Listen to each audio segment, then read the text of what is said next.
D-backs hosting the Mariners, and the Mariners are -120 on the money line. The D-backs are +100. The over/under is 8.5 runs. The Mariners laying a run and a half on the run line are +140, meaning if you bet them that way, they must win by 2, while the D-backs getting a run and a half on the run line are -165, meaning if you bet them that way and they win this game outright, you win. They lose by 1, you win. Castillo pitched once against the D-backs last year as a member of the Reds before they traded him.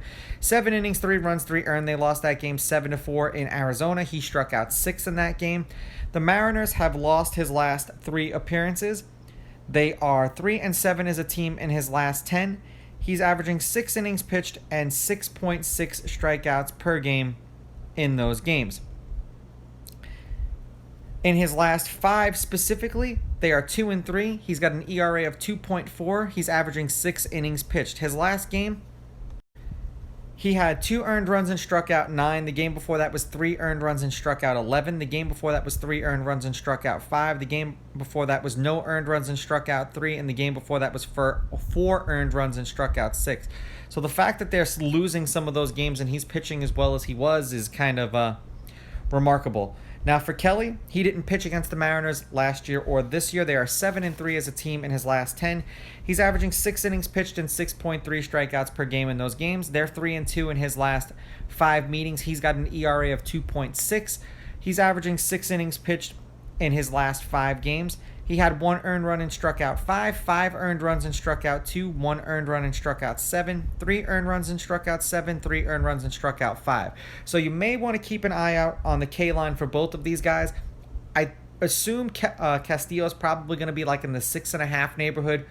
And if Kelly is anything over 5, I would probably stay away.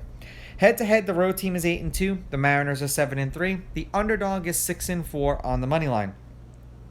The underdog getting a run and a half on the run line is 7-3. There have been 4 one-run games in their last 10 meetings, 2 out of their last 3.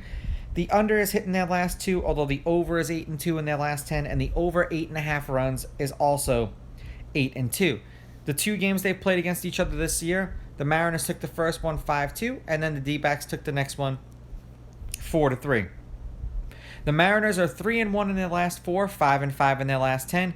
Beating the Twins in back-to-back games 9-7 and 8-7, and then beating the D-backs 5-2 and then losing to them 4-3 today. And for the D-backs, they are 2-2 in their last 4, 3-7 in their last 10, beating the Cardinals 3-1, then losing to the Cardinals 11-7, then losing to the Mariners 5-2, and then beating the Mariners 4-3. I don't know if Castillo's slump breaks. He's another one of these guys that when I pick with him, he screws me, and when I pick against him, he screws me. Now, he's been pitching well in his last handful of outings. They just haven't been winning. I like the D-backs here, though, as a home underdog. I'm going to take the D-backs with the money line. I'm going to take the D-backs getting the runs, and I'm going to go under in this game. If both of these guys are on, this is going to be a low-scoring game, and the bullpen is going to blow it. These are just my picks. If you disagree, please go with your gut, and please bet responsibly.